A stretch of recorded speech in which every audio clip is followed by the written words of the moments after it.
All right, so Tottenham Hotspur Football Club no longer is going to have the greatest goal scorer, arguably the greatest player in Harry Kane anymore. And if you follow my channel, you know I've been to Tottenham Hotspur Football Club, my favorite football club in the whole entire world. Wearing the retro kit right now, and it is a pain to lose Harry Kane, obviously, right? So here's the thing: this channel is like making a little shift here. We do travel vlogs. We're also going to be doing psychological aspects of sports, and we're also going to be doing some Seattle sports. But here's the thing: psychological of sports. Harry Kane leaving Tottenham Hotspur is obviously a big, big deal in the grand scheme of things.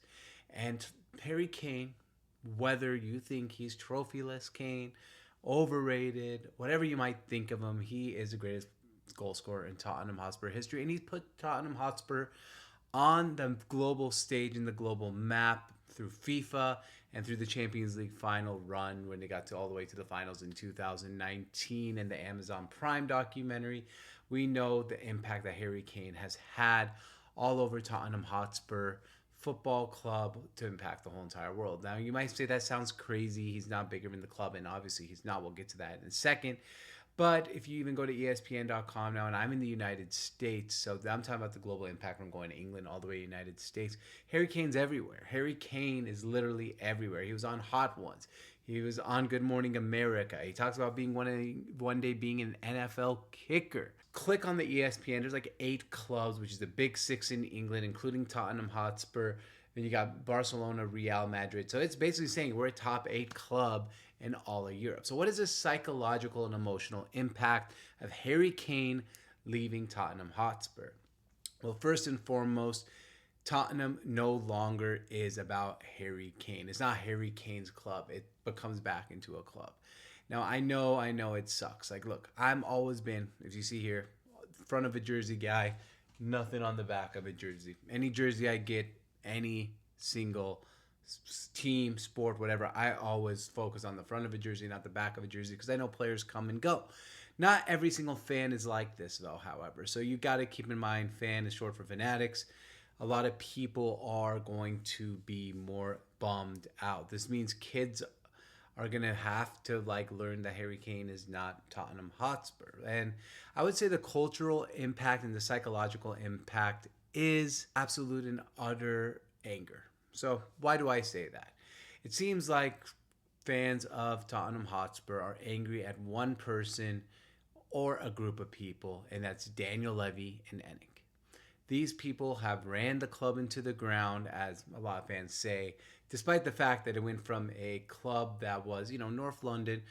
A lot of people love Tottenham Hotspur Football Club in London, but it didn't have that international like gravitas. Now it has maybe the best, in my opinion, at least the best stadium I've ever been to in Europe with Tottenham Hotspur's new stadium. They've taken that cultural, like, you know, being that underground grunge type of team and kind of made it cool to be a Tottenham Hotspur fan around the whole entire world, which is, I think, a good thing and a bad thing. A lot of fake fans, I guess, a lot of people who just want to, wear it for the shirt, and a lot of people who don't really know soccer. I kind of feel like it's America's team, but anger, I would say, is the biggest psychological and emotional impact because this club has gone through so much emotional and psychological damage throughout the last few years, if you actually think about it. Going all the way to the Champions League final in 2019 and then getting on that Amazon Prime show and getting rid of Pochettino.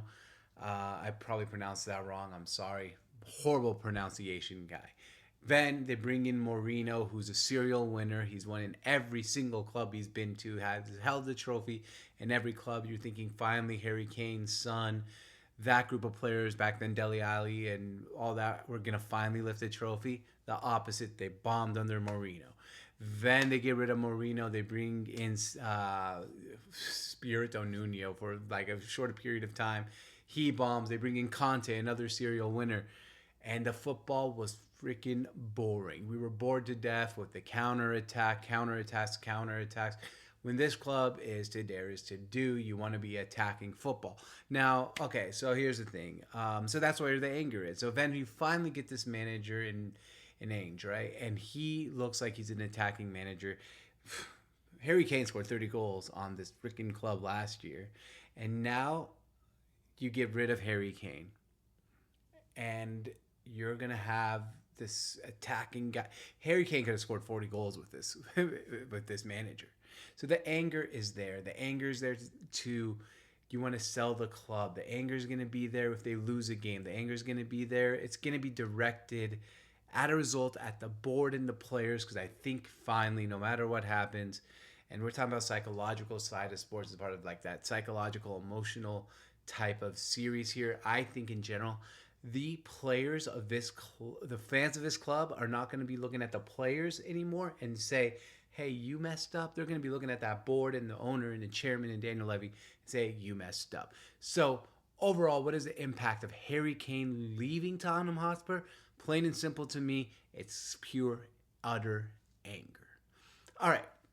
At the end of this video, do me a quick favor, hit that like and subscribe button. If you want to know more about this channel, making a little transitional shift here, it's going to be simply as I stated in the beginning of this video. We're going to do a little bit about the sports media business and working in the sports media business, how to build that up.